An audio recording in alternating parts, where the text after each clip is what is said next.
دوسری چیز جو ہم اپنے تائیں لوگوں کے لیے اپنا رحم دکھا سکتے ہیں وہ کیا ہے کہ وہ لوگ جو گناہ گار ہیں، گناہ کی حالت میں ہیں، خدا سے دور ہیں، انجیل سے واقفیت نہیں رکھتے، ان کو مسیح کے پاس لا کر بھی ہم رحم دل بن سکتے ہیں۔ کیونکہ میں نے اکثر آپ کو بتایا کہ بہت سارے لوگ کہتے ہیں کہ میں نے توبہ کر لی ہے، میں نے بپتسمہ لے لیا ہے، میں چرچ جاتا ہوں، میں چرچ جاتی ہوں، میں دائی کی دیتا ہوں، میں دائی کی، ہم بچ گئے، سانوں کی لگ گیا دوسرے نا۔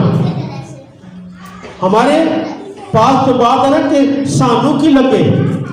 تو یسوع مسیح اس دنیا میں آیا تمام کائنات کے لیے، تمام مخلوقات کے لیے، اور بائبل میں لکھا ہے کہ مخلوقات کمال آرزو سے خدا کے بیٹوں کے ظاہر ہونے کی راہ رکھتی ہیں۔ تو ہم جو خدا کے بیٹے اور بیٹیاں ہیں، مخلوقات ہمارا انتظار کر رہی ہیں۔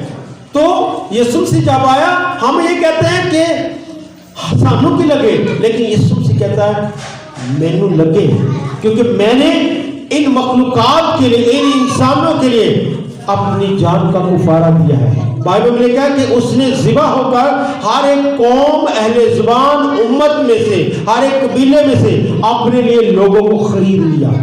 جب یسوع نے ہر قوم میں سے اپنے لیے لوگوں کو خریدا ہے، ہر قبیلے میں سے، ہر نسل میں سے، ہر رنگ میں سے، ہر ذات میں سے، تو پھر ہم کون ہوتے ہیں؟ کسی سے نفرت کرنے والے ہیں۔ اور اس کی مثالیں میں بائبل میں ملتی ہیں۔ ایک عورت جو ہے وہ عین بائبل میں فرماتی ہے کہ زنا کے وقت پکڑی گئی، اور یہودی قانون کے مطابق اسے سنسار ہونا چاہیے تھا۔ اسے پتھر مارنے کے لیے سب لوگ جو ہے وہ اپنے ہاتھوں میں پتھر لیے ہوئے تھے۔ اور یسوع مسیح کے پاس جب وہ عورت آئی تو انہوں نے کہا کہ استاد، شریعت میں یہ لکھا ہے کہ ایسی عورت کو سنسار کر دینا چاہیے، تو کیا کہتا ہے؟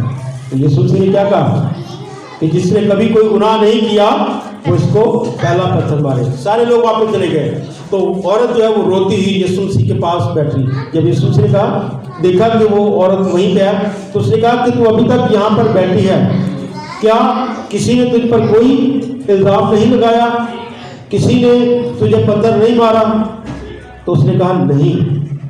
تو یسوع مسیح نے کہا میں بھی تم پر کوئی الزام نہیں لگاتا، جا سلامت چلی جا، پھر گناہ نہ کرنا۔ یہ ہے وہ رحم کرنے والا رویہ۔ ہم لوگوں کو گناہ کرتے ہوئے دیکھتے ہیں اور مدتوں یاد رکھتے ہیں۔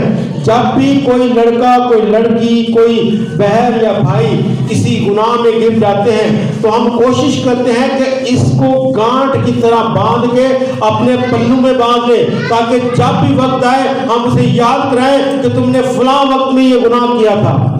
یہ رحم والا رویہ نہیں ہے، یہ الزام لگانے والا رویہ ہے، اور الزام لگانے والا رویہ ابلیس کا رویہ ہے، کیونکہ لکھا ہے کہ جو ابلیس کا لفظی مطلب ہی الزام لگانے والا ہے۔ تو جب ہم دوسروں پر الزام لگاتے ہیں یا دوسروں کو ان کے گناہ یاد کراتے ہیں جو وہ چھوڑ چکا ہے، جس سے وہ نکل چکا ہے، تو خدا کا کلام یہ فرماتا ہے کہ تیرے گناہ چاہے گرم ہی ہو وہ برف کی مانند صاف ہو جائیں گے۔ خدا ہمیں معاف کرتا ہے، خدا ہماری خطاؤں کو بھول جاتا ہے، خدا ہمارے گناہوں کو یاد نہیں رکھتا، لیکن ہم خدا کے بیٹے، خدا کی بیٹیاں ہونے کا دعویٰ کرتے ہیں، لیکن اس کے باوجود بھی ہم لوگوں کے گناہوں کو نہیں بھولتے، ہم لوگوں کی غلطیوں کو نہیں بھولتے۔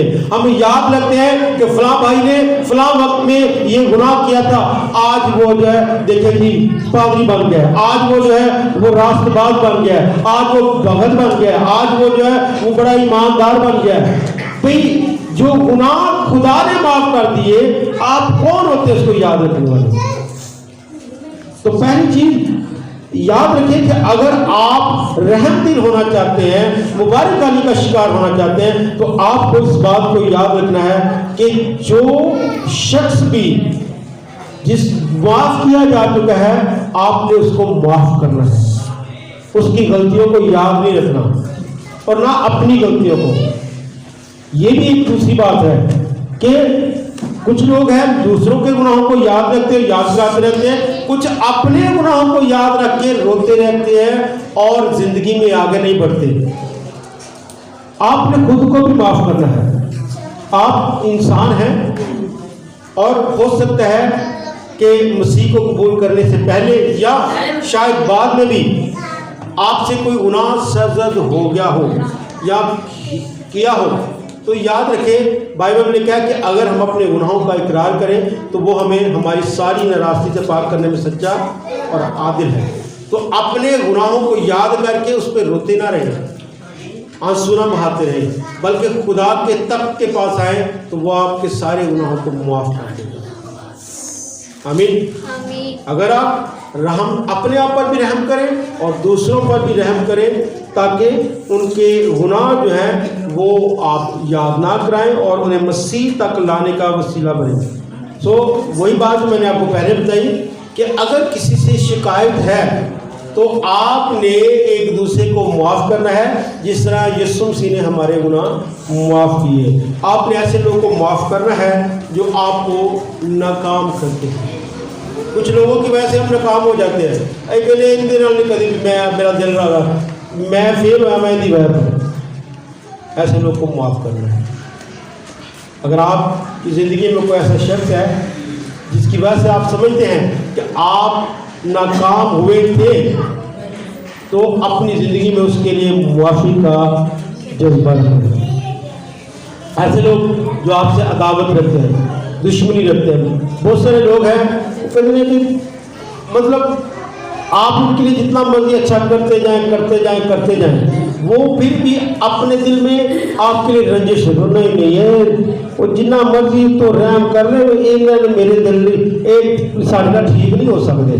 بہت سارے لوگ آپ سے عداوت رکھیں گے، دشمنی رکھیں گے، لیکن ایسے لوگوں کے لیے بھی اگر آپ ایماندار ہیں تو وہ جو کچھ مرضی کرتے جائیں، آپ نے اپنی زندگی میں ان کے لیے محبت رکھنی ہے، ان کے لیے معافی رکھنی ہے، ان کے لیے رحم رکھنا ہے۔